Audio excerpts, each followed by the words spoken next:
Hello friends, नमस्कार।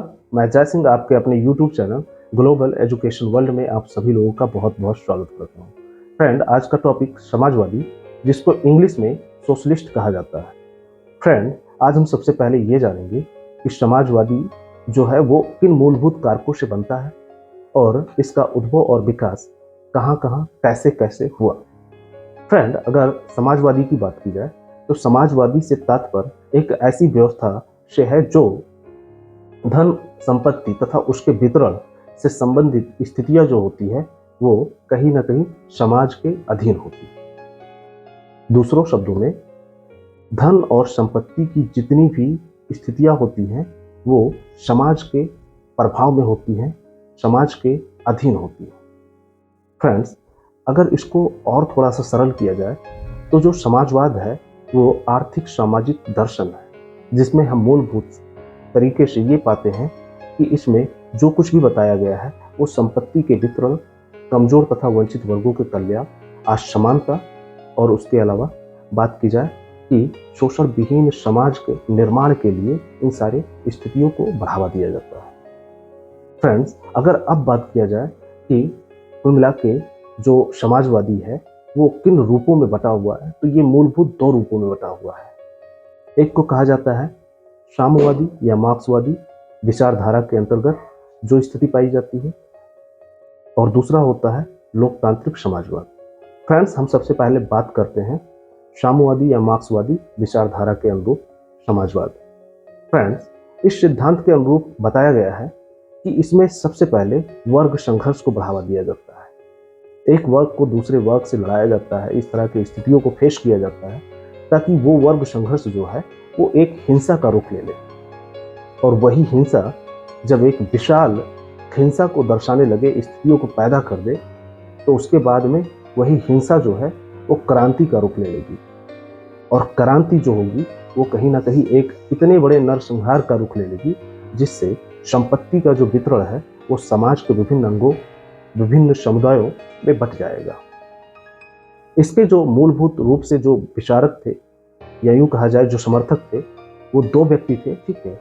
एक का नाम चारू मजूमदार था और दूसरे का नाम कालू सन्याल था। जो मजूमदार थे वो भारतीय कम्युनिस्ट पार्टी के लीडर थे, और ये मूल रूप से जो प्रभावित थे वो चीन के कम्युनिस्ट पार्टी से प्रभावित थे, जिनका नाम था माओ त्से-तुंग। दरअसल ये सारे लोग जो भी हैं, ठीक है, ये मार्क्सवादी विचारधारा से आकर्षित थे और उन्हीं को प्राथमिकता देते थे और उन्हीं के विचारों का उद्भव और विकास करते थे। इनका मानना था कि जो भी शोषण समाज है, ठीक है, जो शोषित समाज है या जो भी निम्न तबके के लोग हैं या वंचित वर्ग हैं, ठीक है, इन सब का वजह जो है एक प्रभुत्व वर्ग है जिसको पूंजीपति कहा जाता है, ठीक है। और इस तरह से ये लोग अपने विचारों को वैल्यू देते थे और इनका मानना था कि अगर इन सारे स्थितियों को खत्म करना है तो हमें मार्क्सवाद या साम्यवाद के व्यवस्था को अस्थायी रूप से बढ़ाना पड़ेगा, उसका विकास करना पड़ेगा। हालांकि ये स्थिति जो होती है ये वेस्ट बंगाल के एक नक्सलवाड़ी क्षेत्र से प्रारंभ होती है, और प्रारंभ होने के बाद में ये इतनी महान घटना हो जाती है कि आपको मैं बता दूं कि ये घटना जो है वो कुल मिला के इतना ज़्यादा फैल जाती है कि 1967 में एक विद्रोह के रूप में पनप जाता है। और इसके जो मूल रूप से समर्थक थे उनका नाम सत्यनारायण सिंह जी थे, ठीक है। और ये सारी स्थितियाँ इस तरह से अपने चरम स्थिति को प्राप्त कर लेती हैं। होते करते एक समय ऐसा आता है कि जब चारू मजूमदार जी का डेथ हो जाता है, और डेथ होने के बाद में ये जो संस्था, निकाय, संगठन था वो कई हिस्सों में विभक्त हो जाता है। वर्तमान समय में एक गणना के हिसाब से ये पता चला है कि लगभग 11 राज्यों में और 90 जिलों में इसके समर्थक पाए जाते हैं। अब बात करते हैं फ्रेंड्स कि लोकतांत्रिक समाजवाद क्या है। फ्रेंड, यहाँ पर लोकतांत्रिक समाजवाद जो है इसके समर्थक महात्मा गांधी जी भी हैं, उसके अलावा हमारे देश के प्रथम प्रधानमंत्री पंडित जवाहरलाल नेहरू। फ्रेंड, इसमें बताया गया है लोकतांत्रिक समाजवाद में कि ये जो समाजवाद है ये लोकतांत्रिक मूल्यों पर आधारित है। जैसे क्या होता है लोकतांत्रिक मूल्यों में, तो लोकतांत्रिक मूल्यों के अंतर्गत चुनाव होता है, कानून होते हैं, विधि होते हैं, उसके बाद में बहुत सारे प्रावधान होते हैं, उसके अनुकूल शासन संचालन का कार्य किया जाता है। और अगर यूं कहा जाए कि योजनाबद्ध तरीके से समानता, स्वतंत्रता और अधिकारों को वरीयता दिया जाता है।